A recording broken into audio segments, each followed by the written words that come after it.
Alright, RostyMaths, welcome to another video. We're back with our year 7 number section, and as you can see, we're chomping through all of the work on fractions. So we're now done here adding and subtracting fractions, so we're going to jump straight into that in just a moment.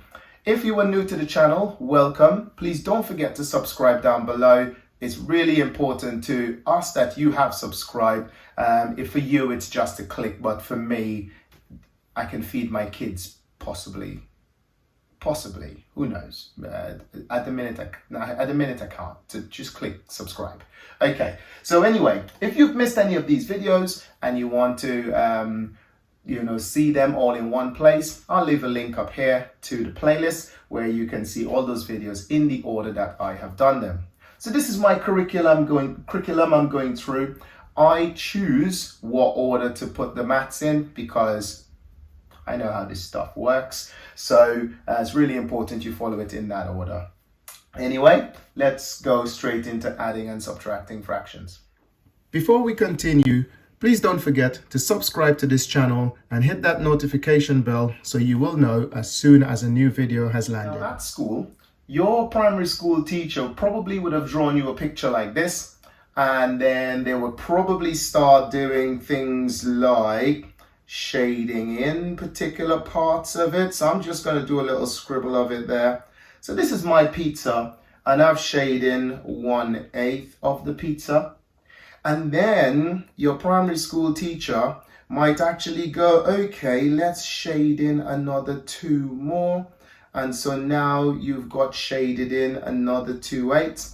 And then they might say, well, how much of the pizza is shaded in? And you would say, well, miss, that's 3/8. And everybody would be like, yeah, this is really, really good. And it is really, really good. And then many of the times after that, whenever you see fractions, your teacher would always tell you, always make the denominator the same. But I never tell you why. Why do you need to make the denominator the same? Well, this is why. When you are adding fractions, it's always good to know that all of the pieces are the same, and that makes it easy to add or subtract. Mind you, this is not just adding, this is subtracting as well. And so when you have the same number of pieces, all we got to do is count up how many of those pieces were shaded in or eaten or subtracted or whatever.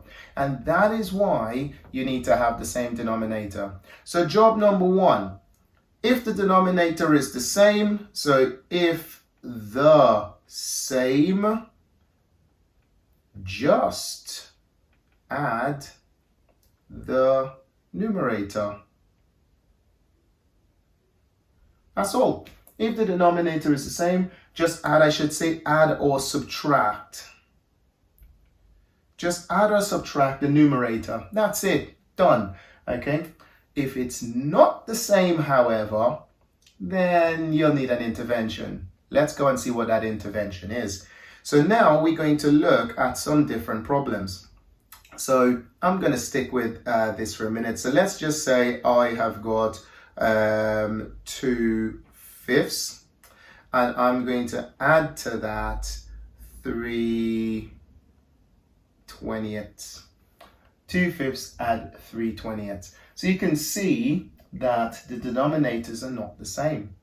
Now, when the denominators are not the same, just like up here, we need it to be the same in order to add it, though that makes life easy anyway if you have it as the same.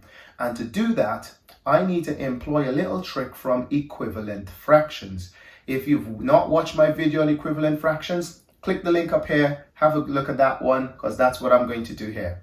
So the equivalent fractions. So what I need is an equivalent fractions out of 20 that is the same as 2/5. I'll say that again. I need an equivalent fraction out of 20 that's the same as 2/5. So now I need to work out, how do I get that denominator to become 20? So in order to make it to become 20, I need to multiply by 4. Now if I multiply by 4, that 5 will become 20. So here we go. Let's find the equivalent fraction. 4 times 2 is 8. That's 4 times 2, that's 8. 4 times 5, that's 20. And then I'm going to add 3/20 to that. And once I've done that, the denominators are both the same, When it's the same, just add or subtract the numerator. So all I need to do is add that 8 and 3 to give me 11 out of 20. Done. Okay? And really, I should be ending the video here because obviously that is the main point of this lesson. This works with both adding and subtracting. If I decided to do this as a takeaway, this would have been a takeaway. 8 take away 3 is going to be 5. So that would have been 5 out of 20, which you can then simplify if you want to a quarter. And again, if you don't know how to simplify, check out my video up here on simplifying fractions and you're going to see why that is. Okay, that's it for this video. Really short way of just adding and subtracting fractions. Makes life fantastically easy. If you understood it, give this video a like and don't forget to subscribe below. Hit the notification bell. You will know as soon as any video has landed. Until I see you on the next one though, peace.